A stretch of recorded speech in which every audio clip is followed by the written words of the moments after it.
Teenage mother of a missing child doesn't report her child missing for over a month and never reports her child missing. What was your impression of Evelyn that day? She was dirty, and I could smell her across the table. On February 18th, 2020, Tommy Boswell Sr. called Child Protective Services with a simple but alarming concern. His 15-month-old granddaughter, Evelyn Boswell, was missing. When investigators questioned Evelyn's mother, Megan Boswell, she had a perfectly reasonable explanation for Evelyn's whereabouts. But there was just one problem. It was all a lie. As authorities searched desperately for the little girl, Megan's story changed again and again. Days passed. Leads went cold. And then, the police made a horrifying discovery. Where was Evelyn? Tonight, Megan Boswell said she wants the person who has her 15-month-old daughter, Evelyn Boswell, to bring her home. Why did Megan lie? And what really happened to the little girl who was supposed to be safe in her mother's care? February 18th, 2020, started like any other winter day in Sullivan County, Tennessee, until one phone call changed everything. The call was made to Child Protective Services, and it was about a missing child, 15-month-old Evelyn Mae Boswell, who had seemingly vanished without a trace. The caller was Tommy Boswell Sr., Evelyn's grandfather.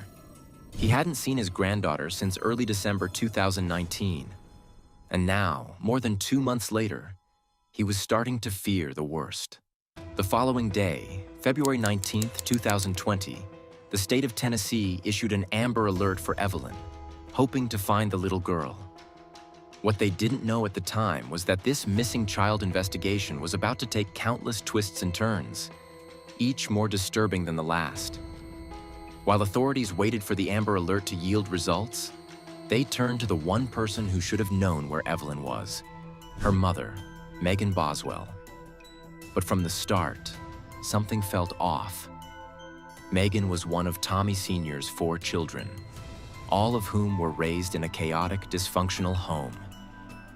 And as investigators pressed her for the truth, the habits she had learned over the years came to the surface. Instead of answers, Megan gave the authorities lies. At first, she told investigators that Evelyn had spent the holidays with her biological father, Ethan Perry. Ethan had never really been in Evelyn's life because he had enlisted in the Army shortly after Megan got pregnant, leaving her to raise their daughter on her own. But according to Megan, that had changed over the holidays. She claimed Ethan had gotten some time off work and wanted to spend it with his child. And at first, her story seemed believable. After all, what father wouldn't want to spend the little time he had off work with his daughter? Then came the twist. Megan told officers that Ethan had been acting strangely, and she was growing concerned for Evelyn's safety. She claimed that the last time she spoke to her daughter was on December 26th, and since then, Ethan had refused to answer her calls or respond to her texts. Megan gave the impression that Ethan was trying to keep the child away from her, but investigators quickly discovered that this was nothing but a lie. When police reached out to Ethan to ask about Evelyn, he had no idea what they were talking about. Ethan was still on active duty, miles away in another state, and he hadn't seen or spoken to Evelyn at all during that time. At this point, authorities knew something was terribly wrong. Megan wasn't just withholding information. She was actively deceiving them. The search for Evelyn intensified, and while investigators weren't ready to name a suspect, one thing was clear. All roads led back to Megan. Megan's childhood was anything but stable. Her parents, Tommy Boswell Sr. and Angela Boswell, had a long history of trouble, ranging from domestic violence and criminal activity to heavy drug and alcohol abuse. It was a toxic environment, and Megan grew up right in the middle of it. By 2014, the marriage completely fell apart, ending in a bitter divorce. But that wasn't the end of the chaos. Tommy Sr. and Angela got into a custody battle for their children. During the messy fight, Megan, who was just 17 years old, got pregnant by Ethan Perry. The nature of her relationship with Ethan is unclear, but when he joined the military straight out of high school, Megan was left to deal with the pregnancy on her own. On November 21st, 2018, Megan gave birth to Evelyn Mae Boswell. Shortly after, Megan was forced to move in with her father after her mother landed in jail. Tommy Sr. lived on an 11-acre property known as the Boswell family compound. The compound was a mix of buildings, trailers, and sheds, each belonging to different members of the Boswell family. It was an open-door setup where relatives could come and go as they pleased. Megan and Evelyn were given a trailer of their own, and for a while, life seemed good. Evelyn thrived, just as any child should, and Megan appeared to be a devoted mother. Everyone around them loved the little girl, including Tommy Sr., who, despite being a crappy father to Megan, loved Evelyn very much. It is safe to say that Evelyn was growing up in a better and safer environment than her mother grew up in, but that didn't last long. Megan Boswell has spoken, and she spoke to the local media because this case began as a missing child. Megan managed to secure a job at a local restaurant, and soon after, she began dating Hunter Wood, the owner's son. By December 2019, their relationship had progressed so much that Megan decided to leave her trailer home and move into Hunter's house in a different neighborhood. Even after moving out, Megan would return to the trailer now and then to grab her things before heading back to Hunter's house. During this time, Tommy Sr. began to notice something unsettling. Megan was no longer bringing Evelyn with her. Tommy, who was very fond of his granddaughter, started to worry. The little girl he adored was nowhere to be seen, and when he asked Megan where she was, the answers never seemed to add up. On one occasion, when Tommy Sr. asked about Evelyn, Megan told him that Hunter's mom was watching the child so she could focus on work. It sounded reasonable enough, so Tommy didn't think much of it. He had no idea that this was just one of many lies. A few weeks later, just before Christmas, he asked again. This time, Megan had a different story.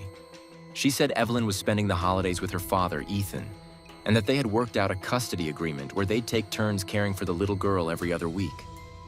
At first, it actually sounded like good news. Everyone was happy to hear that Ethan was finally stepping up as a dad, and no one had any reason to doubt Megan. Meanwhile, with Evelyn supposedly off with her father, Megan was free to focus on her relationship with Hunter, and the two spent most of the holidays together, without a care in the world. State and local investigators are teaming up tonight to try to find a 15-month-old little girl from Sullivan County. By the time January 2020 rolled around, Tommy Sr.'s concern for Evelyn had grown. No one had seen or heard from the little girl in weeks, and he was getting worried. He started to suspect that Ethan was up to something, that maybe he was trying to gain full custody and keep Evelyn away from her family. Over the next few weeks, Tommy called his daughter multiple times to ask about Evelyn, but her answers were never satisfactory. When Megan realized her father wasn't going to back down, she finally decided to tell him the truth. She claimed Ethan was refusing to bring Evelyn back. That was the breaking point. Tommy knew something wasn't right, so he contacted the authorities. Once police got involved, they quickly came to the conclusion that no one had seen Evelyn since December 26, 2019. As soon as authorities issued an Amber Alert for Evelyn, the media picked up the case and it began to gain traction. Breaking news, authorities have found remains believed to belong to missing East Tennessee toddler Evelyn Mae Boswell. People began asking questions, searching for answers, and making countless speculations. Of all the questions being asked, one stood out the most. Why had no one reported Evelyn missing for nearly 2 months? How does a 15-month-old child vanish from her own family without anyone noticing? While some social media users fixated on the unanswered questions, others took matters into their own hands. It didn't take long for them to track down Megan's Facebook page, but there was something odd. She wasn't using her real last name, Boswell. Instead, she had changed it to Wood, her boyfriend's surname. From there, the internet detectives dug deeper, and it didn't take long for them to find Hunter Wood's business and personal Facebook accounts. Almost immediately, suspicion turned toward him. People were convinced he knew more than he was letting on, and the accusations started flying. Hunter was bombarded with messages, questions, accusations, and even threats. And if there's one thing we all know about the internet, it's that once people latch on to something, they don't let go. The harassment got so intense that Hunter decided there was only one way to clear his name. He had to go on the record and set things straight. Now this is where the story takes a shocking turn. As the interview went on, did you have doubts or question what Megan was telling you about Evelyn? First, Hunter stated that his relationship with Megan wasn't that serious. According to him, they were in an on-again, off-again type of relationship. Second, Hunter claimed that in the 2 months he had been with Megan, he never met Evelyn. He admitted that he had seen pictures of her but had not met her physically. Megan had also told him that Evelyn was staying with her father. After the interview, Hunter made sure to distance himself from the case by kicking Megan out of his home. As the search for Evelyn continued, the sheriff's department held a press conference to discuss the case. The sheriff mentioned that Megan was cooperating with investigators, but her stories were not totally honest. He noted that they couldn't verify some of the things she had told them. At this point, most of you are aware that we've received a number of conflicting, inaccurate statements from the mother. Despite the challenges they were faced with, authorities finally pieced together a more accurate timeline. According to their findings, Evelyn had actually been last seen on December 10th by a babysitter, not on the 26th, as they had initially been led to believe. This meant that it had been well over 2 months since little Evelyn was last seen. By the end of the press conference, the authorities announced that they had gotten a lead on a gray 2007 BMW, which they believed had something to do with Evelyn's disappearance. They urged the public to be on the lookout for the car, as it was a crucial part of the investigation. While detectives were busy searching for her daughter, Megan decided to speak to the press. She told reporters that the reason she hadn't reported Evelyn missing was that she knew who had taken her, but she was afraid they would run off with the child if she said anything. Just like that, Megan went from claiming Evelyn was with her father to blaming some unidentified mystery person for holding her daughter hostage. It's possible that Megan thought her story sounded convincing, but to the public, it only raised more red flags. What kind of mother stays silent about her daughter's abduction for over 2 months? And if she really knew who had taken Evelyn, why hadn't she told the police? Evelyn went missing in and around sometime in December. It was reported February the 18th. So we're already behind the 8 ball, which is within itself frustrating. Aside from Megan's incredibly unbelievable story, people couldn't help but notice how vague her answers were throughout the interview. She dodged questions, gave little detail, and showed almost no emotion. For a mother whose child was missing, her reaction was quite strange. The investigators who were chasing down the lead on the 2007 BMW found the car in a different state the day after the BOLO was announced. They arrested the 2 people who had been driving the vehicle, and the public was surprised to hear that the people arrested were Angela Boswell, Megan's mother, and her boyfriend William McLeod. Both were charged with theft over $2,500. At first, people believed that Angela and William were the people Megan was claiming had taken her daughter. But that was not the case. Angela and William claimed they had not seen the child, and they had no idea why Megan would try to connect them to the disappearance of Evelyn. However, the BMW they were driving did have a connection to the case.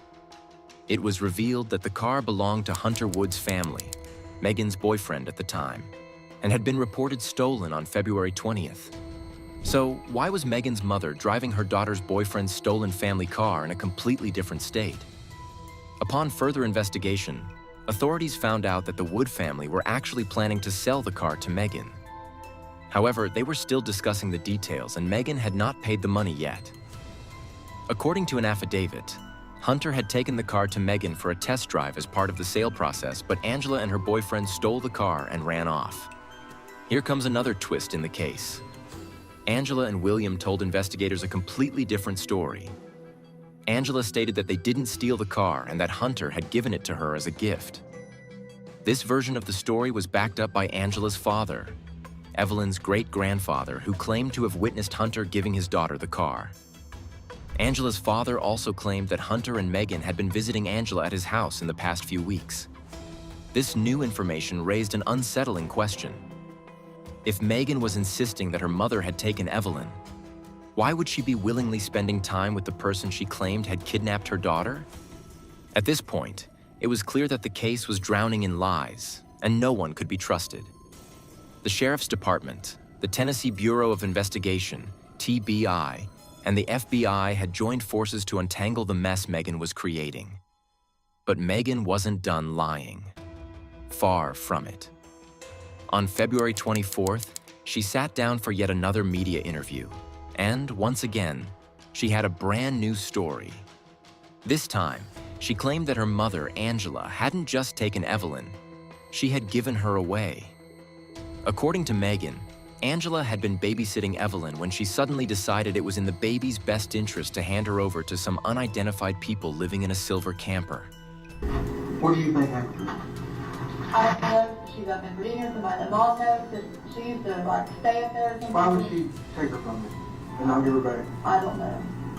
The said people were living on a campground in a city in the neighboring state of Virginia.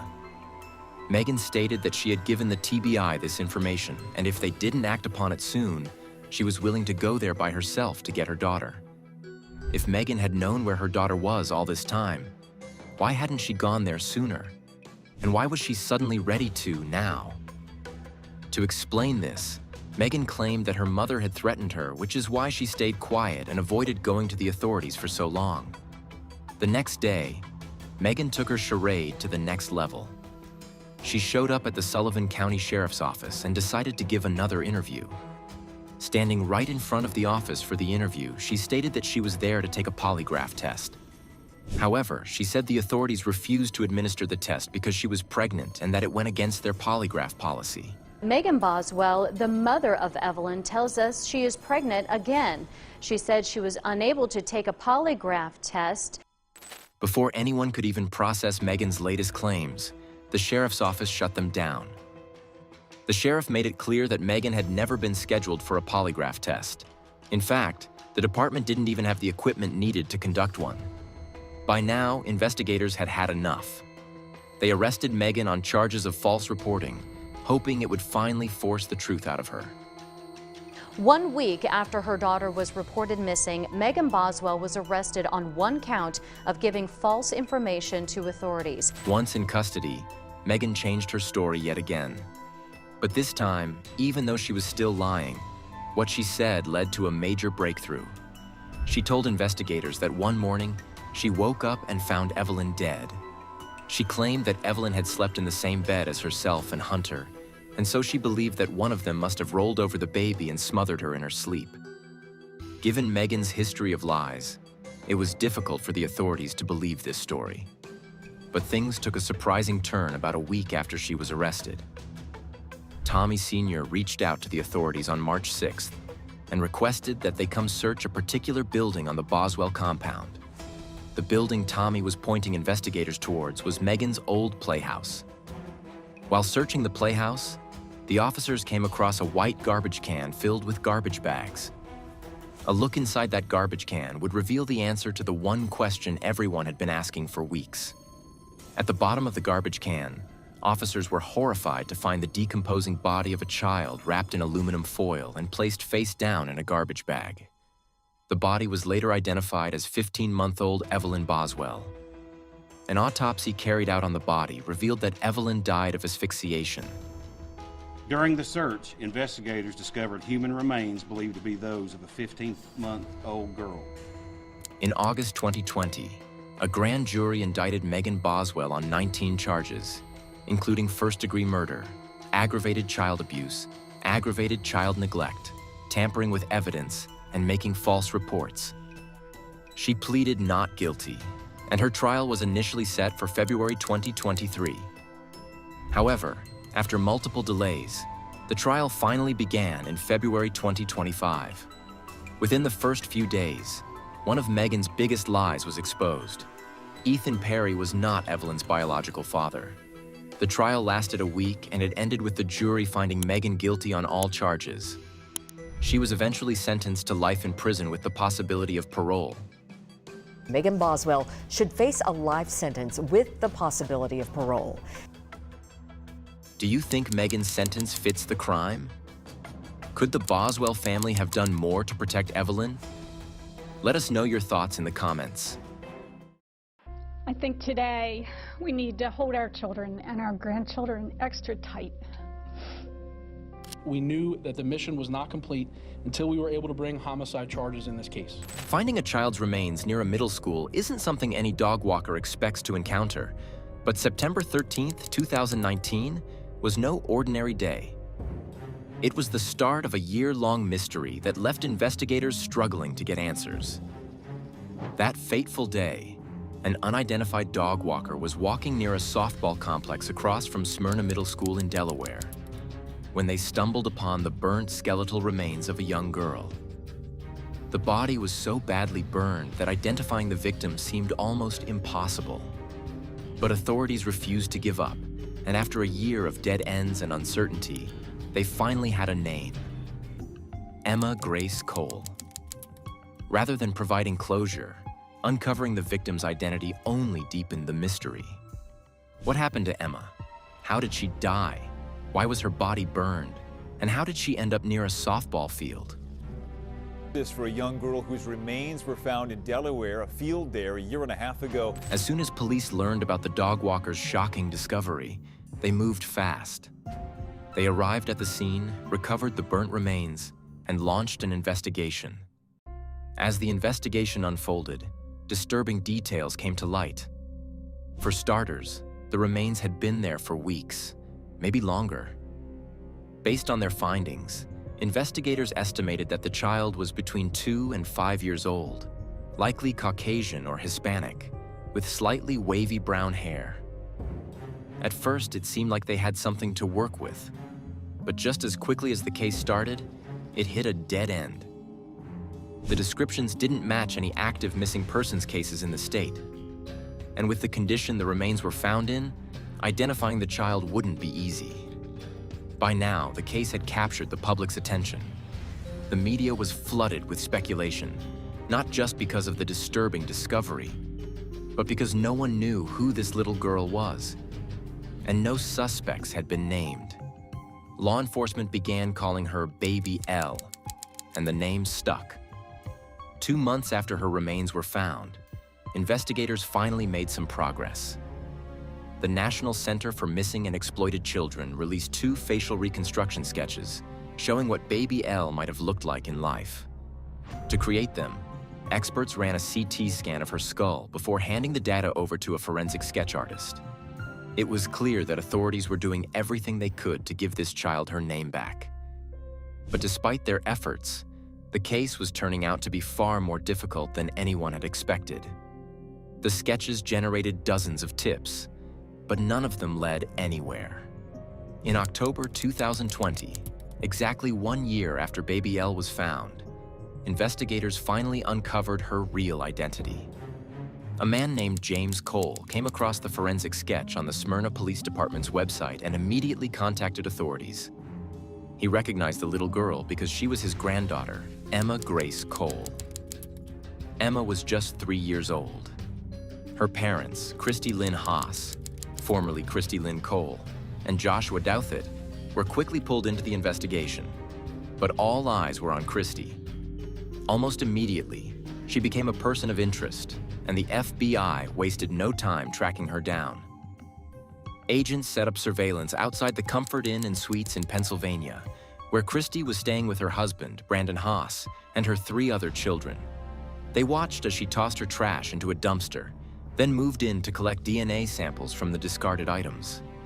Even though Emma's grandfather had identified her, investigators needed scientific proof that Christy was the child's mother. A few days later, they got their answer. The Delaware forensic team compared Christy's DNA, retrieved from a straw in the trash, to DNA taken from Emma's rib. It was a match. On October 12th, 2020, authorities arrested Christy and Brandon Haas, Emma's stepfather, in Pennsylvania on child abuse charges. It was a major breakthrough in the case, but the real horror was yet to come. Finally, putting a name to Baby L was just the beginning. Investigators were about to uncover a crime that had been carefully hidden by none other than Emma's own mother. When questioned about Emma's whereabouts, Christy didn't flinch. She claimed the little girl had been admitted to a mental health facility in Virginia, even offering updates on her progress and insisting she had visited her regularly. But investigators weren't buying it. They already knew the truth. Emma had been dead for months. After 4 hours of evasions and circular answers, Christy finally broke. Faced with the weight of her lies, she confessed. She told investigators that one morning, sometime before July 4th, 2019, she woke to find Emma lifeless in the bedroom she shared with her brother. In a panic, Christy carried the child into the bathroom, turned on the shower, and held her under the water, as if that could somehow undo what had already happened. But Emma was long gone.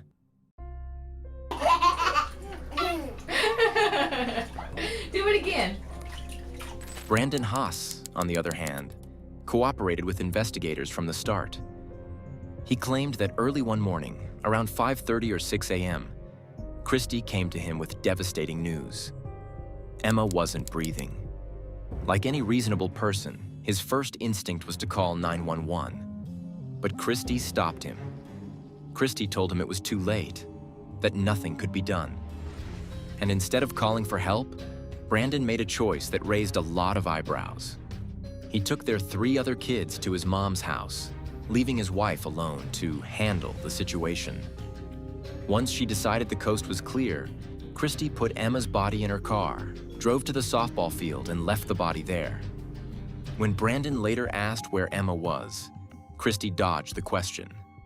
Instead of giving him a real answer, she just said Emma was somewhere beautiful. It was the kind of response that might sound comforting if you didn't know any better, but in reality, it was just a way to avoid admitting what she had done. Not long after, the couple packed up and left Delaware to put some distance between themselves and the crime scene. They settled in Pennsylvania, thinking they had escaped, but their past eventually caught up with them. Christy told investigators she didn't bury her daughter because she wasn't somebody's trash. Instead, she said she burned the body as a symbolic way to set her free. When authorities told Brandon what Christy had done, he broke down in tears. But at that point, what did it even matter? The question on everyone's minds was, what could a 3-year-old possibly have done to deserve such cruelty from her own mother? In May 2021, Christy and Brandon Haas were extradited to Delaware and re-indicted. This time, Christy faced a murder charge on top of everything else. But the investigation wasn't over yet. In fact, authorities were about to uncover even more disturbing details about Emma's short life. With Christy and Brandon behind bars, their other kids were placed in foster care. They were severely malnourished, which made investigators start to wonder if Emma's death had been caused by the same neglect. What they didn't realize was that Emma's siblings held the key to uncovering the full truth. As the children slowly began to heal, they started to open up. And what they revealed was more horrifying than anyone could have imagined.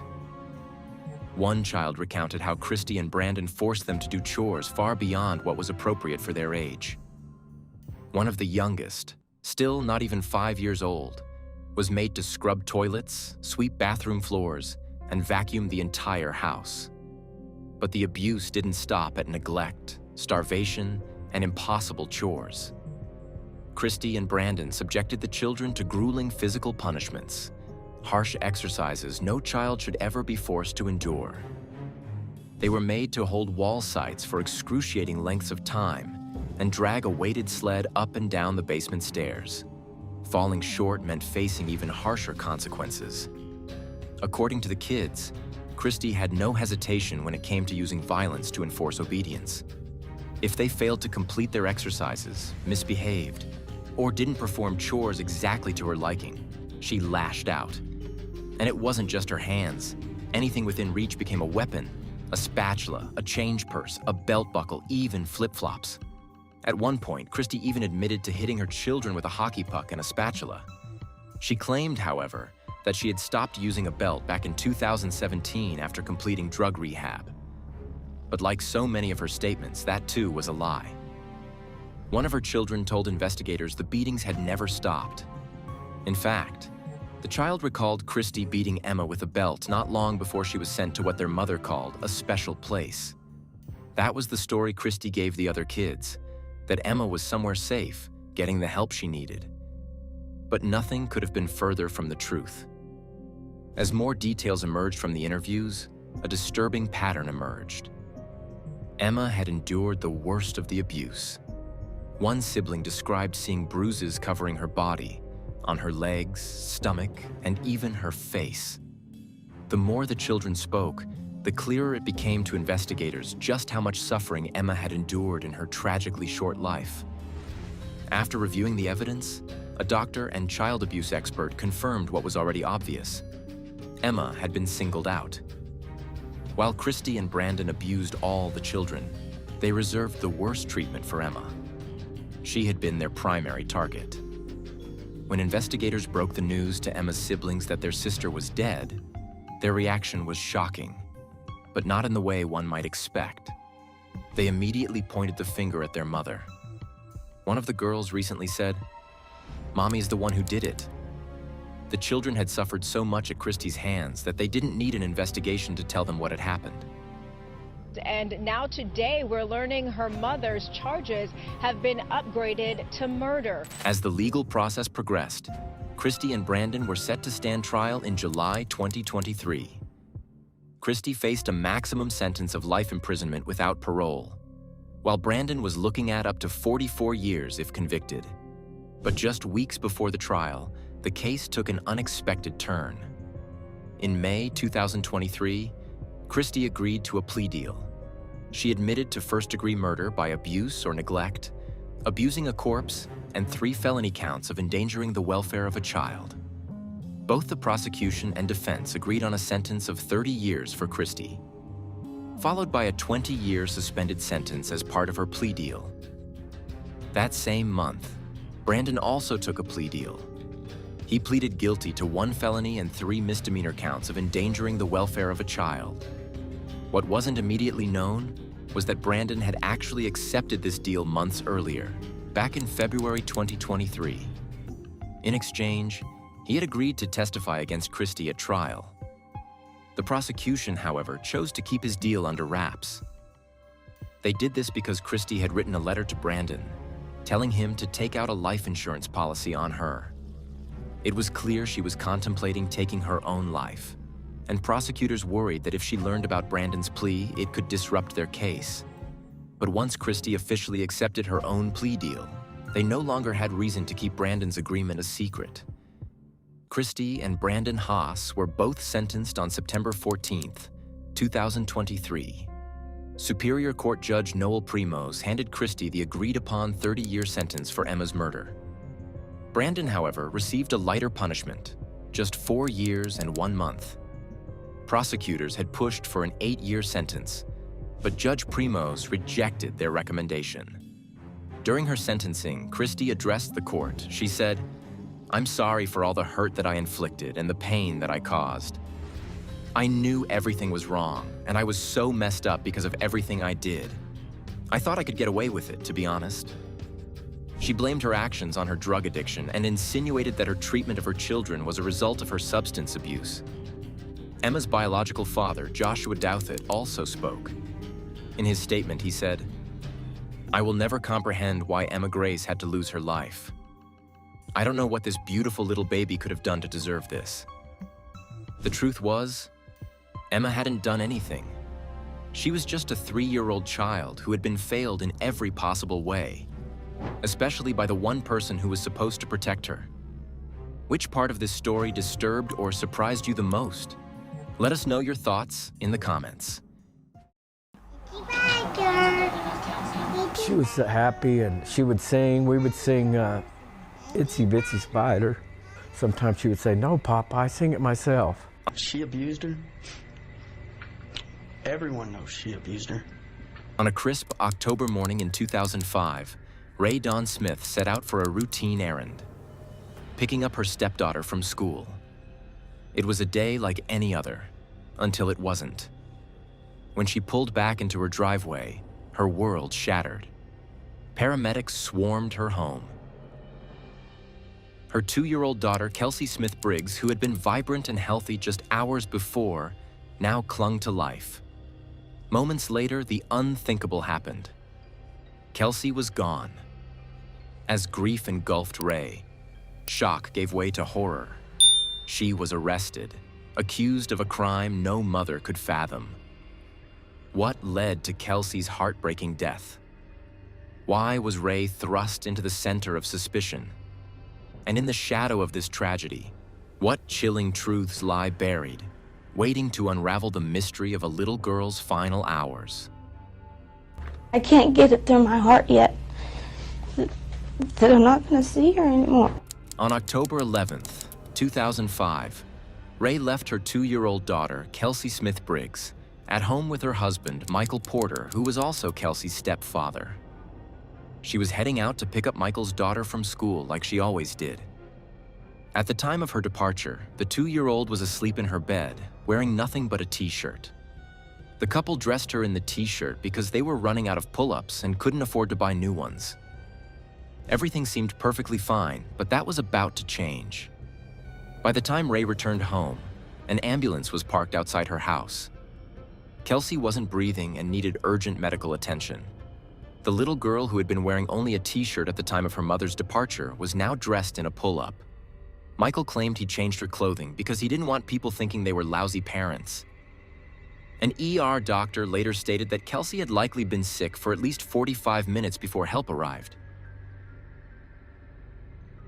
To make matters worse, her cause of death was determined to be blunt force trauma to the abdomen. And just when it seemed like things couldn't get worse, the authorities uncovered something even more disturbing. The little girl had been assaulted. At this point, there was only one person who could provide answers about what happened, and that was Michael Porter, because he was the only one home with the child when it all went down. 9 days after Kelsey's death, Michael was arrested and charged with first-degree murder. But in a shocking twist, her mother was also arrested, even though she was nowhere near the house at the time of the incident. So what really happened to Kelsey?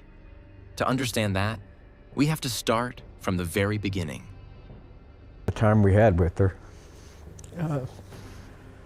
that it shouldn't end the way it did. Kelsey Smith-Briggs was born on December 28, 2002, to Ray Dawn Smith and Lance Briggs, who were the typical high school sweethearts. Both attended Meeker High School, where Lance was a football player and Ray was a cheerleader. Their relationship blossomed after graduation, and not long after, Ray got pregnant. The lovebirds were excited about this development and began making plans for their future. But just days before their wedding, she suffered a miscarriage. Despite the heartbreaking loss, they chose to go ahead with the wedding. On July 15, 2000, the young lovers exchanged vows on Ray's parents' front porch.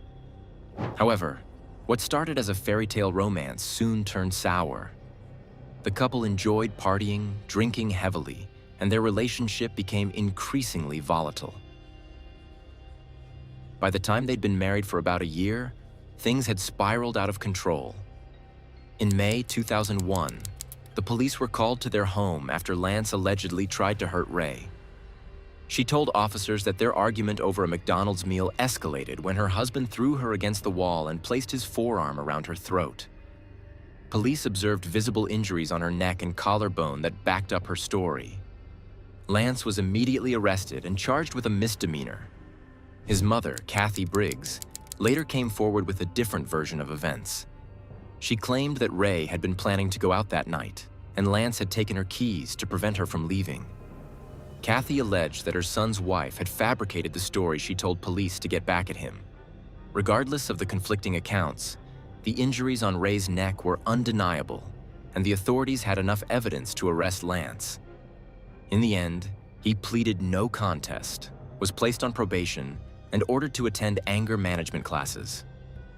But this wouldn't be the end of the drama between the two. In the months that followed, Ray had to call the police several more times, and things only got worse from there. What do you think she meant? Well, she's still bitter because she feels like if I hadn't contacted DHS to report her, then none of this would have happened. On May 30th, 2002, she filed for divorce. According to her, Lance wouldn't leave her alone. She said he would sneak into her house, leave behind handwritten notes begging her to take him back, and sometimes threatening her if she didn't. But it didn't matter what Lance did because Ray was done. She had made up her mind, and there was no turning back. On July 31st, 2002, the divorce was finalized. The two were officially ready to go their separate ways. But what they didn't know was that things were about to get even more complicated. Ray was pregnant, and she didn't even know it yet. 5 months later, she gave birth to Kelsey. Lance had doubts about the child being his, so he immediately asked for a DNA test. The results confirmed that he was indeed the child's biological father. From the start, Kelsey was caught between two parents who couldn't get along. Her mother had primary custody, but the court had ordered shared visitation, so she still had to spend time with her father and grandparents on both sides of the family. Life on Ray's end wasn't exactly stable either.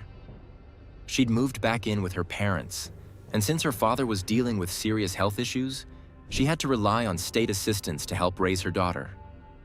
She eventually took on multiple jobs, working in elderly care and at a manufacturing plant, just to keep things afloat and give her daughter the best she could. On the other hand, Lance had moved on with his life and started a new relationship with his best friend's sister, Ashley Lytle. By June 2003, the two got married and began building a life together. But back home, his mother made it her mission to defend her son to anyone who would listen. According to Kathy, he was a good son who had never been violent toward his ex-wife. She even claimed that Ray had lied about every single incident reported to the police. And when she wasn't defending her son, she was working hard to paint Ray as an unfit mother. She stalked her, digging for anything that could be used against her. Then she'd call the police and feed them exaggerated or outright false information. In one of those calls, she claimed that Ray was driving recklessly and speeding. But that lie was quickly exposed. An officer happened to be on the same road at the time, and he reported that no one was driving the way Kathy had described. Even though her plan failed, Kathy didn't back down. Her goal was simple: make Ray look bad in the eyes of the authorities and gain custody of her granddaughter. Somewhere along the line, Lance joined the U.S. Army Reserve, and by September 2004, he was called to active duty in Iraq. With her son heading off to war, the grandmother worried that Ray might try to cut her out of Kelsey's life. So she took her concerns to court, hoping to get a judge's assurance that she'd still be allowed visitation while Lance was away. For a while, everything seemed fine. The little girl continued visiting her father's side of the family regularly. But things began to shift in late 2004, after her grandfather on her mother's side passed away. With that chapter of her life behind her, Ray decided it was time for a fresh start. Briggs says the last time they saw Kelsey was a couple months before her death. He noticed bruising on her body and blood spots in her eyes, all of it heartbreaking. She got an apartment for herself and her daughter and was ready to move forward with her life. The mother and daughter duo were settling into their new home right around the time she met Michael Lee Porter, the man who would eventually become her husband. The two met at a Shawnee bar called Hot Rods, where they danced, hit it off, and started dating not long after. Michael was already a father of two and the president of his family's magnet plant in Meeker. Ray was happy with her new relationship, and her daughter seemed to be thriving. She was a healthy, cheerful, and well-mannered little girl. Her favorite movies were Brother Bear, Shrek, and Monsters, Inc. She also had a beloved Cabbage Patch Kids doll that she played with every night before bed.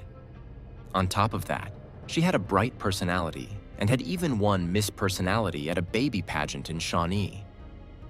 But things started to change in January 2005, shortly after Michael entered their lives. The little girl began turning up with strange injuries. One day, her mother noticed she was crying and struggling to move her arm. She took her to the doctor, who found multiple bruises, a broken collarbone, and fractures in both legs. Ray told the doctor that Kelsey had fallen out of bed during the night. The explanation seemed plausible at the time, and the doctor didn't suspect abuse. But just a few days later, the child's father, who was home on leave, noticed the bruises too.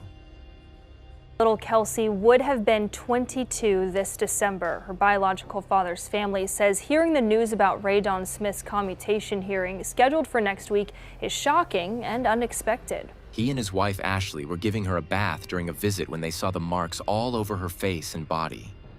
Concerned, they took her back to the same hospital where she'd been treated earlier. Lance and his mother believed Ray had intentionally hurt Kelsey, and they didn't hesitate to share their concerns with the doctors. A nurse even agreed, saying the bruises on her body looked like signs of abuse. With that, the police were brought in to investigate. Lance told the officers that his ex-wife could get out of hand sometimes, especially if she had been drinking. But when the police spoke to Ray, she had her own version of events. She admitted she knew about the bruises on Kelsey's face and said they were from a fall off the bed. As for the other marks, she said she had no idea how those happened. The officers noted that Ray seemed sincere and genuinely concerned about her daughter.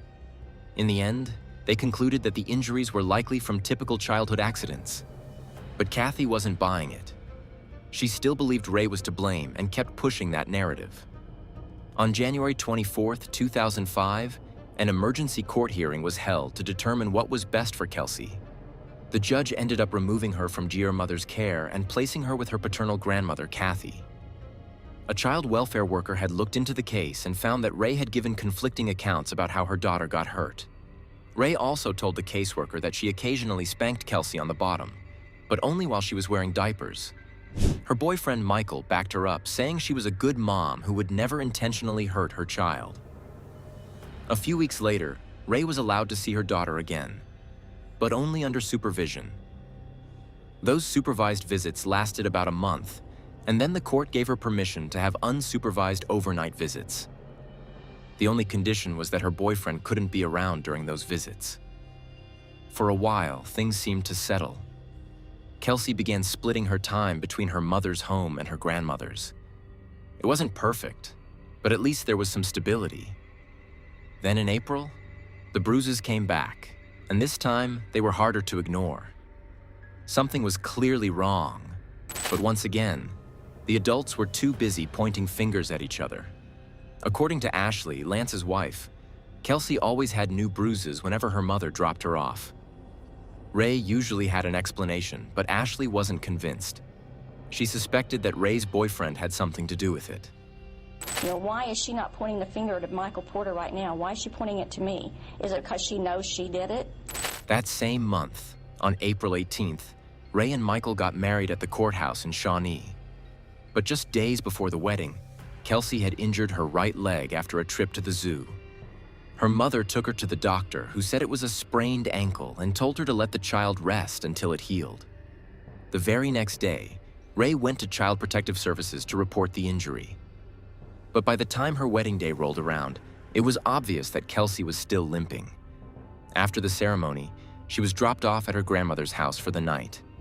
The grandmother would later claim that Kelsey was in so much pain that she refused to walk for the rest of the night. But oddly enough, instead of taking her to see a doctor, Kathy brought her to a gymnastics class. It didn't make much sense. If the child was really in that much pain, why take her to do physical activity? After spending 4 days with her grandmother, Kelsey was returned to her mother. Ray took one look at her and felt something wasn't right, so she brought her back to the hospital. Doctors discovered spiral fractures in both her legs and placed casts on them to help her heal. But just days later, Kelsey was back at her grandmother's house. This time, Kathy took her to a different doctor, one who, for some unexplained reason, removed the casts. When Kelsey was returned to Ray, she took her back to her original doctor, who reapplied the casts. At this point, things were clearly getting out of hand. The back and forth wasn't just exhausting, it was dangerous. And now, Child Protective Services were beginning to wonder if someone in Kathy's household was intentionally harming Kelsey. They didn't have concrete proof, but the suspicions were growing. Then, in late April 2005, Kelsey showed up with yet another injury. This time, a quarter-sized bruise near her eye. Ray said Kelsey's 7-year-old stepsister accidentally hit her while she was sleeping. Under normal circumstances, that might have been believable. But by now, the number of injuries the little girl had sustained was too alarming to ignore. Child Protective Services intervened once more, pulling Kelsey from Ray's care. This time, rather than returning her to her paternal grandmother, Kathy, the court placed her with Ray's mother, Kelsey's maternal grandmother. Ray and Kathy were restricted to supervised visits, held under the watchful eyes of DHS staff at their office. She feels like if I hadn't contacted DHS to report her, then none of this would have happened. Ensuring Kelsey's safety amid the escalating tensions. Whenever Kathy visited, the authorities noticed that Kelsey would try to hide, run away, or even throw things at her. In contrast, she was warm and welcoming during visits with her mom. Around this time, Child Protective Services tried to get in touch with Kelsey's father, but couldn't reach him. Kathy claimed his military duties kept him constantly on the move, which was why he was unavailable. Following a custody hearing in June, the court decided to place Kelsey back in her mother's care. However, the judge ordered regular in-home check-ins to ensure the child's safety. Over the next few weeks, Child Protective Services made several visits to Ray's home, and each time, the child appeared well taken care of, with no visible signs of abuse. Kelsey was absolutely fine and well looked after for months until everything crumbled that fateful day in October when she died mysteriously. As the authorities began their investigation, they found disturbing under 18 contents on Michael's computer. The investigation took a more disturbing turn when Michael's daughter gave the authorities new information about her father.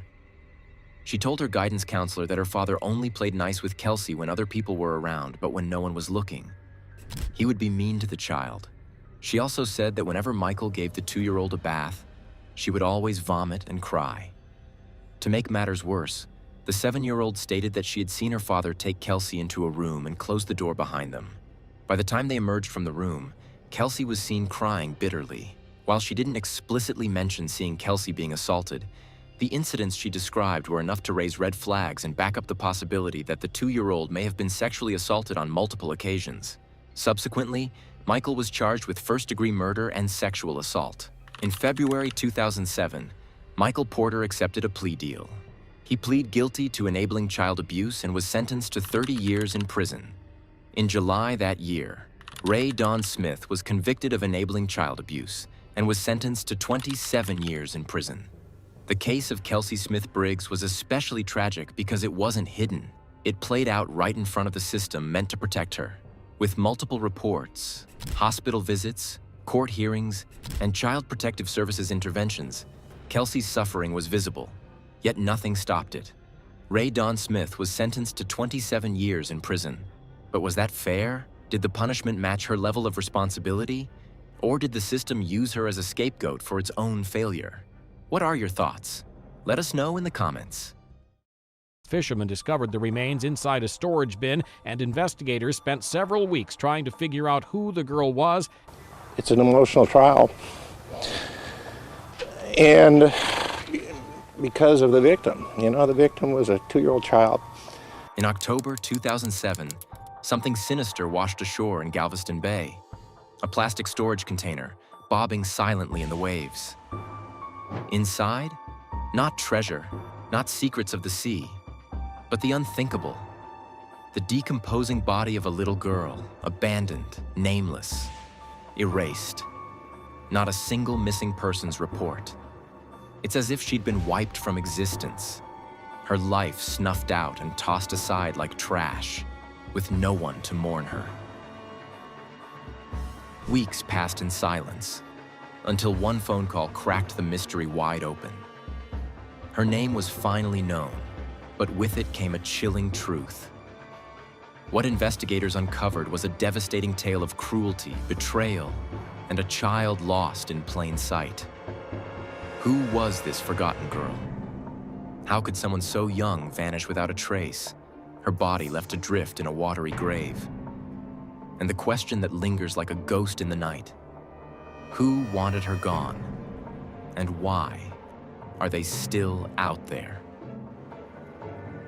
October 29th, 2007. A fisherman in West Galveston Bay, Texas, noticed something strange. A blue plastic storage box, locked tight, bobbing in the water. When he pried it open, the stench hit him first. Then, the nightmare inside, the decomposing remains of a little girl. The call to 911 launched a desperate hunt for answers. Detectives scoured missing persons reports, ran fingerprints, chased every lead, but nothing. No name, no records, no one even looking for her. So they gave her one, Baby Grace. With time slipping away, investigators turned to the public.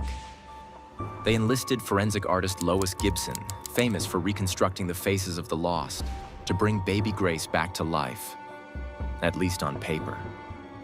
The haunting sketch showed a sweet-faced little girl, dressed in the same clothes she died in. A pink Target skirt, a matching shirt, and white sneakers with purple flowers that once lit up with every step. The strategy worked. Tips flooded in as the sketch circulated, each one a potential key to unlocking Baby Grace's identity. The investigation, once stalled, now buzzed with renewed hope.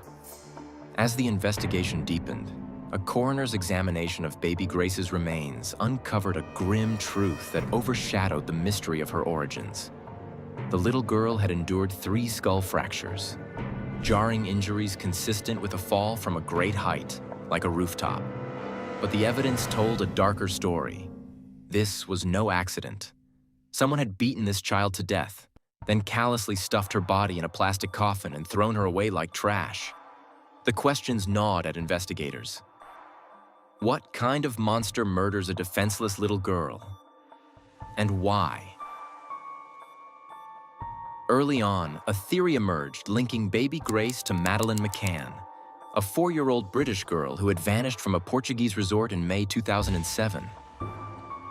Madeleine's disappearance had gripped the world, and for a fleeting moment, investigators wondered if they had stumbled upon her fate. FBI agents reached out to Portuguese authorities, securing a DNA sample from Madeleine's family. The results, however, dashed that hope. Baby Grace was not Madeleine. With this lead extinguished, the team found themselves back at square one, the child's identity still a haunting enigma. Meanwhile, the release of Lois Gibson's sketch triggered a global response. Within days, the Galveston County Sheriff's Office was inundated with hundreds of tips from across the world. Investigators chased each one relentlessly, but none brought them closer to the truth. The case seemed stalled until one phone call shattered the silence. Cheryl Sawyers, a grandmother in Ohio, felt her blood run cold when she saw the news. For sure that she didn't know what was going to happen and was willing to accept that a long time ago. The sketch looked exactly like her granddaughter, Riley Ann. But it was the clothes that confirmed her worst fears. She'd bought that same outfit for Riley as a Christmas present. With trembling hands, Cheryl dialed the police. Her daughter had fled to Texas during a bitter custody battle, and she hadn't seen Riley in months. Now she feared the unthinkable. The pieces were falling into place, and what they revealed would expose a nightmare of betrayal, violence, and the ultimate act of evil. A mother's unthinkable crime against her own child. Authorities wasted no time pursuing Cheryl's lead, and their efforts soon unraveled a breakthrough that exceeded their expectations. The DNA results confirmed Cheryl Sawyer's worst fear. Baby Grace was her missing 2-year-old granddaughter, Riley Ann Sawyers. Exactly 1 month after the fisherman's grim discovery, the nameless child in the box finally had her identity back. But with it came even darker questions. Who was Riley Ann Sawyers? Who were her parents? And how did she end up in a plastic box floating in the ocean? Riley Ann was born on March 11, 2005, to Robert Thomas Sawyers and Kimberly Dawn Trenner. The two had met and started dating while attending Mentor High School, But their teenage romance quickly turned into something much more serious when Kimberly became pregnant at just 15 years old. Robert, still a junior, dropped out of school to work and support his girlfriend and daughter, while Kimberly continued her education. Riley Ann Sawyers entered the world on March 11, 2005, born to Robert Thomas Sawyers and Kimberly Dawn Trenor. The couple's story began at Mentor High School in Ohio, where they met and started dating as teenagers. Their youthful romance took a sharp turn when Kimberly, at just 15, discovered she was pregnant. Robert, then a junior, made a life-altering choice. He dropped out of school to work and provide for his girlfriend and their unborn child, while Kimberly pressed on with her education. The fragile family dynamic shifted when baby Riley was 3 months old. Kimberly moved in with Robert's family, where his mother became Riley's primary caregiver. This arrangement allowed Kimberly to focus on school, while grandmother Cheryl formed a special bond with the little girl. But beneath the surface, trouble was brewing. Robert would later claim Kimberly grew increasingly distant, obsessed with her computer while their relationship crumbled. Though they broke up, they continued living together in an uneasy truce, until everything changed in 2007, when Kimberly suddenly left Ohio for Texas with Riley in tow, and without a word to Robert's family. Robert soon began a new relationship with a woman named Catherine Priester. When Catherine discovered she was pregnant, moving in with Robert felt like a natural step. This decision brought together an unconventional household. Robert, his new girlfriend Catherine, his ex-girlfriend Kimberly, and his young daughter Riley, all sharing the same space. At first, the dynamic worked surprisingly well. Catherine and Kimberly coexisted peacefully, and Riley remained a cheerful, oblivious toddler. To pass the time, Robert even introduced Kimberly to World of Warcraft, an online game that quickly consumed her attention. But by October 2006, tensions erupted. Robert filed a domestic violence charge against Kimberly and decided to move out. He and Catherine rented their own apartment, later marrying and leaving Kimberly and Riley behind at the Sawyers' home. Now on her own, Kimberly sank deeper into her World of Warcraft obsession, spending endless hours online while neglecting Riley. Fortunately, Cheryl remained the child's steadfast caregiver, ensuring her granddaughter was fed, clothed, and loved. Yet no amount of Cheryl's devotion could fill the void left by an absent mother, a void that would soon lead to tragedy. Eventually, Kimberly and Riley moved out, though they stayed nearby, allowing Cheryl and Robert frequent visits. On the surface, Riley seemed fine. And in March 2007, Kimberly was granted full custody, with Robert retaining visitation rights. At some point, Kimberly confided in Cheryl about a new romance with Royce, a man she'd met through World of Warcraft. Living in Texas, Royce was a virtual stranger turned suitor, and though no one foresaw it then, this connection marked the beginning of a tragic spiral for little Riley. In May 2007, Kimberly uprooted her life, packing up and moving with Riley to Spring, Texas to join Royce, a man she'd met in person just once before. If that seemed impulsive, it was only a prelude to what followed. On June 1, 2007, a mere month after arriving, 17-year-old Kimberly wed Royce Clyde Zeigler Jr. The hasty union soon revealed Royce's rigid views on parenting. He found Kimberly's gentle approach to Riley too lenient, insisting the toddler needed stricter discipline. Royce demanded Riley address adults with sir and ma'am, and pepper her requests with please and thank you. To enforce this, he turned to corporal punishment, a method he deemed essential. Whenever Riley, barely 2, erupted into a tantrum, especially in public, Royce responded with beatings. Cheryl later reflected that Kimberly had never minded Riley's tears or outbursts before Royce entered the picture. After all, what toddler doesn't cry? Yet, under her new husband's influence, Kimberly permitted his harsh measures, a choice that would lead to irreversible consequences. To unravel Riley's heartbreaking fate, we must trace the story back to the moment Cheryl, gripped by dread, contacted authorities to identify the child known as Baby Grace as her granddaughter, Riley Ann Sawyers. When Cheryl reached out to the authorities, she explained that Kimberly had recently gained custody of Riley before abruptly leaving Ohio. Concerned, she requested a welfare check on her granddaughter, unaware that this call would unravel a grim reality. Investigators arrived at Royce and Kimberly's home in Texas to find it eerily deserted. As they prepared to leave, Royce drove up, offering an explanation. The house looked empty because he and Kimberly were in the midst of moving, with only a few belongings still inside.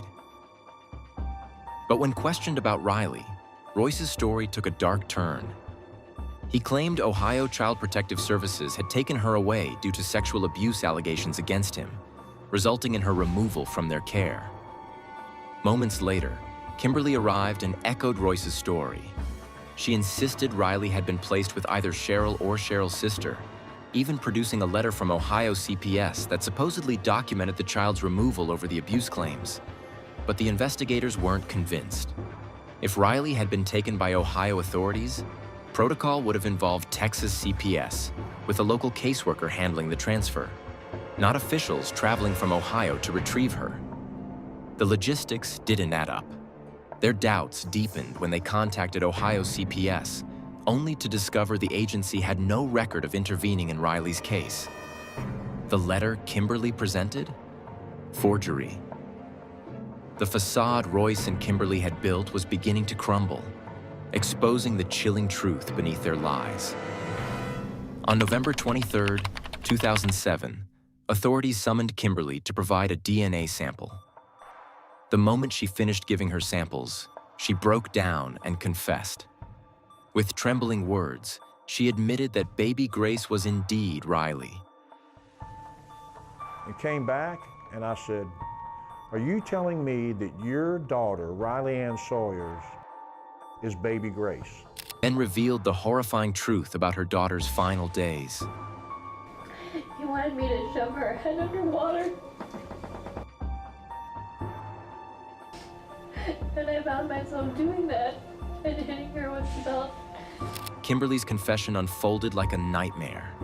She described how, on July 24, 2007, Royce had declared he'd reached his limit with Riley's behavior. What followed was an unspeakable 24-hour torture session. The couple beat the defenseless 2-year-old relentlessly with leather belts, their anger growing with each strike. When Riley's screams became too much to bear, they devised a particularly cruel punishment, dunking her head underwater in a filled bathtub to silence her cries. The violence escalated horrifically. Kimberly recounted how Royce grabbed Riley by her hair and flung her across the room like a rag doll, her small skull cracking against the hard floor. Even as they continued the beating, Riley, in a heartbreaking moment, reached out for comfort, whispering "I love you" to her mother. Royce coldly dismissed this as manipulation, and the abuse continued. After hours of torment, Riley's fragile body began to fail. Her legs buckled, unable to bear her weight. Only then did Kimberly and Royce grasp the gravity of their actions. But it was far too late. Kimberly claimed she cradled Riley as the little girl drew her final breath. But instead of calling for help or showing remorse, the couple made a calculated decision. They went to Walmart, purchasing a Sterilite container, garbage bags, and latex gloves with chilling practicality. After cleaning and dressing Riley's lifeless body, they sealed her in plastic like discarded trash before consigning her to the container that would become her coffin. The next night, under cover of darkness, the couple drove to a secluded area to bury Riley's remains. Royce dug frantically, but the shallow grave proved inadequate. Frustrated and panicked, they shoved the container back into their car and returned home. Their second attempt failed just as miserably, their incompetence mirroring their cruelty. Running out of options, they hid the container in a storage shed, leaving Riley's body to decompose for 2 agonizing months. As the stench of death became unbearable, their desperation grew. Finally, they settled on a callous solution, driving to Galveston Bay and hurling the container off a bridge, consigning Riley to a watery grave. But disposing of Riley's body wasn't enough to bury the truth. To deflect scrutiny, Royce coerced Kimberly into forging a letter from Ohio CPS, falsely claiming Riley had been taken due to sexual abuse allegations, a fabricated shield for their guilt. At the close of her confession, Kimberly stunned investigators with a revelation. Just before Thanksgiving, Royce had attempted suicide. The mounting news coverage of baby Grace had unraveled him, and he knew justice was closing in. In a cowardly act, he overdosed on blood pressure medication and antidepressants. Yet another failure in his trail of destruction. When investigators searched their home, they discovered his damning suicide note. "My wife is innocent of the sins I committed." A final, pathetic attempt to control the narrative, even in death. When authorities finally amassed irrefutable evidence, 19-year-old Kimberly Trenor and her 24-year-old husband, Royce Ziegler, were arrested and charged with injury to a child and evidence tampering, each held on $350,000 bond. Soon, the charges escalated to capital murder. But Kimberly's trial faced an unexpected delay. She was pregnant. By January 2009, when proceedings finally began, Kimberly had given birth to a son while incarcerated. She surrendered her parental rights, and the baby was placed with distant relatives. Royce, conversely, clung to his rights. The couple faced separate trials, with Kimberly's unfolding first. Her defense team launched a desperate strategy. While pleading guilty to evidence tampering, they portrayed Kimberly as a terrified teen dominated by an abusive husband. They argued she never intended Riley's death but was too cowed to protect her daughter. The jury saw through the charade. After just 90 minutes of deliberation in February 2009, they convicted her of capital murder. With prosecutors not seeking execution, she received life without parole. Royce's trial unfolded differently.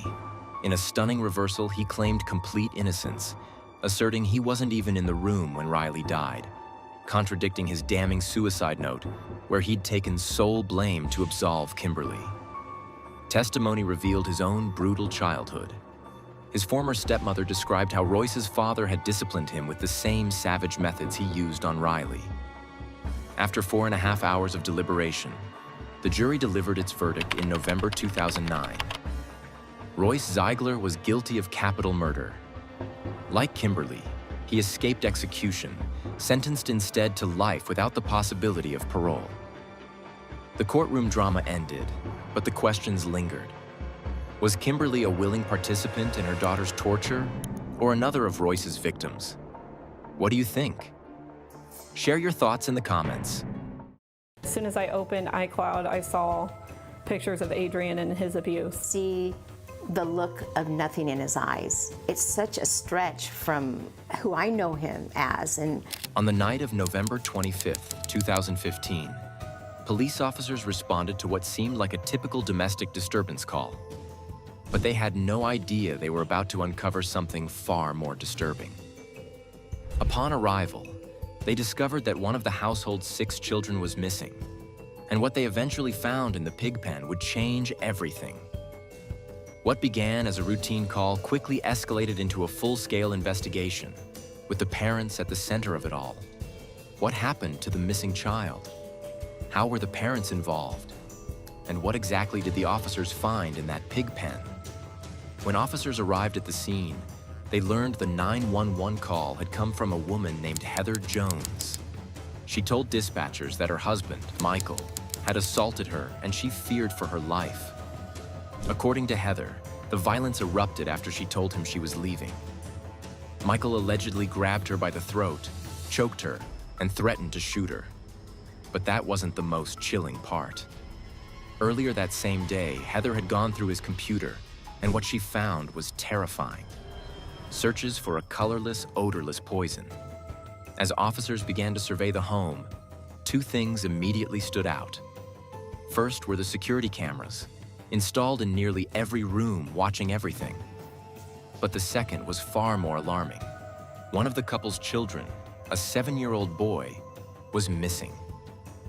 When they asked about his whereabouts, the mother's response triggered an investigation that would uncover a chilling truth. She told detectives that the boy had died weeks earlier, and that her husband had disposed of the body in the barn where pigs were kept. When officers searched the property, they found confirmation that Heather was telling the truth in the most horrifying way possible. Human remains in the pig pen. Both parents were arrested on the spot, at the center of what would become one of the most disturbing child abuse cases authorities had ever seen. Adrian Jones was born on May 15, 2008, to Michael Jones and Diana Pierce. When he was still a toddler, the family, along with his siblings, moved from Lawrence, Kansas to Topeka. On the surface, the move was for work. Michael had started a bail bonds business. But there was another reason behind the relocation. He was having an affair with Heather, who lived in Topeka and wanted to be closer to her. Not long after the move, Michael left his wife and 3 children. He married Heather and started a new life with her, cutting ties with his past. At the time, Diana was a nursing student, but after Michael's departure, her life began to unravel. Struggling with depression, she turned to partying as a way to cope. Her nights out became frequent, and she often left her younger children in the care of her oldest daughter, who was only 12 years old. Soon, the partying led to a string of short-lived flings. Diana began bringing different men home, and the home environment grew more unstable. Eventually, she and her children lost their home and ended up in a shelter. But they didn't stay there long. Diana entered a new relationship and moved in with her boyfriend, hoping for a fresh start. But life didn't get better. The new partner was abusive, and the children suffered as a result. In August 2011, Diana's mother, Judy Conway, discovered signs of abuse and immediately contacted social services. Concerned for the children's safety, she also attempted to gain custody of her grandchildren, but Michael Jones refused to allow it. Diana had 6 children, 3 with Michael and 3 from a previous relationship. After a brief custody battle, Michael was awarded custody of his biological children, Adrian, Madison, and Bella. The other 3 were placed in the care of Judy Conway, as Diana was deemed unfit to care for them. Adrian and his siblings moved in with their father, his new wife Heather, and Heather's own children from a prior relationship. After living through abuse and instability in their mother's home, the move was supposed to offer safety and stability. Their father, in theory, would protect them. But that couldn't have been further from the truth. What was meant to be a new beginning quickly became a nightmare. Not long after arriving in their new home, Adrian was diagnosed with PTSD and severe emotional detachment. From that moment on, his path was set, and the system that was supposed to protect him would fail him again and again. Michael and Heather began claiming that Adrian was acting out in disturbing ways. They said he was hurting the other children, who were all girls, and stealing food at night. If those allegations were true, the responsible course of action would have been to seek professional help for the boy. Instead, they came up with a cruel solution. They began restraining him regularly. Just 3 months after Michael's children moved in, Child Protective Services received a call expressing concern for their safety. The report wasn't about Adrian. It was about one of his siblings who had rapidly lost a noticeable amount of weight. The caller also raised other serious red flags. Michael allegedly kept firearms scattered throughout the house, within reach of the children, and Heather was said to be a frequent drug user. Altogether, the home was a volatile and dangerous environment, a disaster waiting to unfold. Just a month later, another call was made, this time reporting a child in the Jones household with internal bleeding and a severe injury to the forehead. Michael and Heather claimed the child had fallen down the stairs, But the doctor who examined the injuries disagreed. The wounds didn't line up with their explanation. This time, Child Protective Services took action and opened an official investigation. When a caseworker arrived at the home, Michael admitted that this wasn't the first so-called staircase accident. He said Adrian had also fallen down the stairs a month earlier, resulting in a head injury. When the caseworker interviewed Heather, she didn't hold back. She claimed Michael often spanked his children so hard that he left marks on their skin. And it wasn't just the kids. She admitted he was violent toward her as well. After questioning the adults, the caseworker turned to the children, and what they revealed painted a disturbing picture. While all of them endured physical abuse, Adrian suffered the brunt of it. The children described how Michael and Heather would lead him to a secluded corner of the house, out of sight, and beat him relentlessly, aiming for his stomach, legs, and hands. The caseworker also discovered that the children weren't attending school in any formal sense. Michael claimed they were being homeschooled through something he called the Jones Academy. But in reality, it was nothing more than a front, a way to keep the children isolated, hidden from teachers or adults who might notice the signs of abuse. By the end of the investigation, Child Protective Services had gathered enough evidence to confirm that the children were being mistreated. But instead of removing them from the home or taking legal action, they chose a dangerously passive route. Michael was simply asked to sign a document, nothing more than a promise on paper, that he would protect the children from further harm. Michael was also ordered to keep Heather away from both the children and the home. As a result, social workers removed Heather's children from the household and placed them with a relative. But Michael's children, Adrian, Madison, and Bella, remained in his custody. For a brief period, things appeared to settle down in the Jones household. But the calm was an illusion. Michael quickly violated the order, allowing Heather back into the home. And with her return, the cycle of abuse resumed. By December 2012, Child Protective Services began receiving multiple reports concerning Adrian and his siblings. Each time a caseworker visited, Michael had a new explanation for Adrian's behavior. He claimed the boy was stealing food, hoarding scraps, picking at his wounds, and even setting small fires around the house. But these weren't signs of a child acting out. They were classic trauma responses, symptoms often seen in children who have endured severe abuse.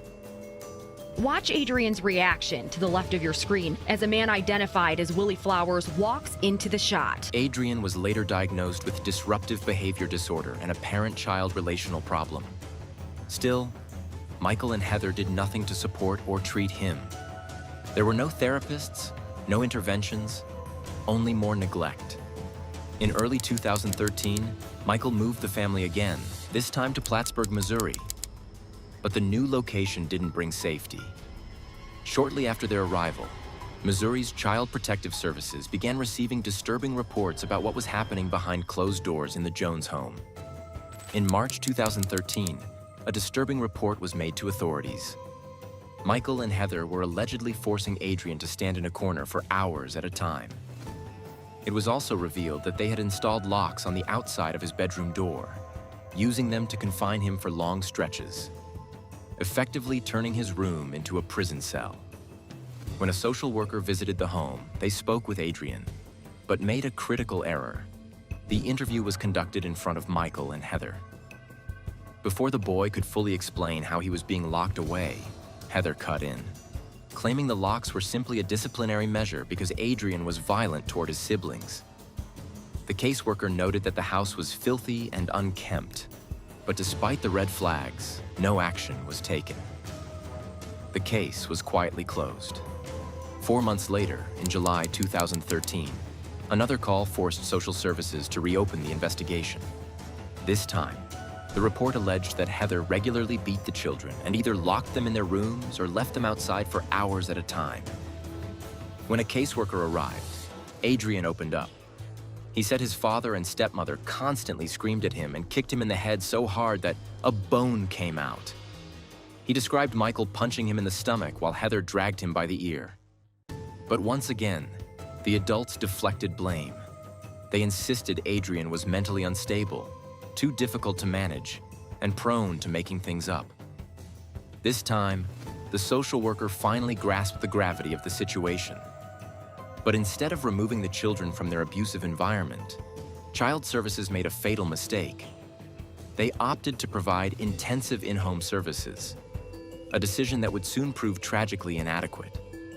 Just weeks later, Michael and Heather informed the caseworker that they were moving back to Kansas and would no longer require in-home support. Believing them, Missouri authorities closed the case, but not before sending a report to Kansas, warning that Adrian was in serious danger. When Kansas authorities attempted to pick up the investigation, they uncovered a stunning truth. The Jones family had never left Missouri. Michael and Heather had lied about relocating, manipulating the system just long enough to make the case disappear. And so, for months, Adrian continued to endure unimaginable abuse. Trapped in a home that should have been under constant scrutiny, but instead was left unchecked.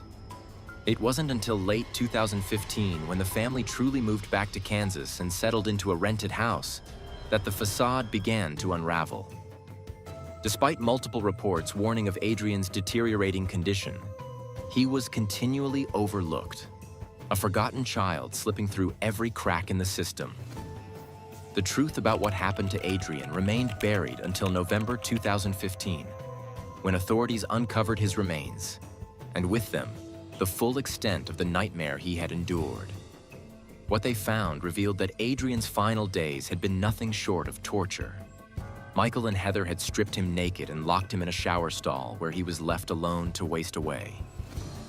Weakened by starvation and abuse, Adrian eventually lost the strength to stand. They strapped him to a chair, helpless and deteriorating, as the life drained from his small body. Days later, he was dead. But even in death, Michael and Heather's cruelty didn't stop. For 2 weeks, they left his body where it fell, in the same shower where he had suffered, showing no remorse, no humanity. To them, Adrian wasn't a child anymore. He was an inconvenience. And then came their final act of horror. Michael brought home a group of pigs. The animals were starved for days, driven to desperation. And when the time came, the couple carried out something almost beyond comprehension. They fed Adrian's remains to the pigs. As unthinkable as this was, it wasn't even the worst of what Adrian endured while he was alive. The pain, the isolation, the fear. It had gone on for years, and no one had stopped it. As the investigation deepened, authorities began to uncover the full, harrowing scope of Adrian's suffering, and it was far worse than anyone had imagined.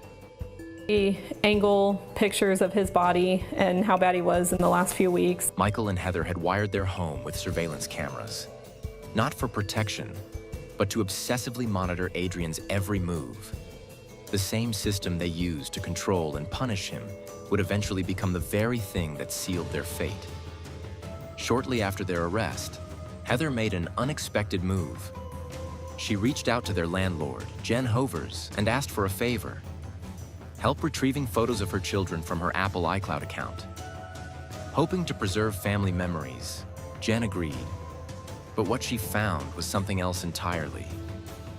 Inside the iCloud account was a digital chamber of horrors: photos, videos, documentation of systematic torture.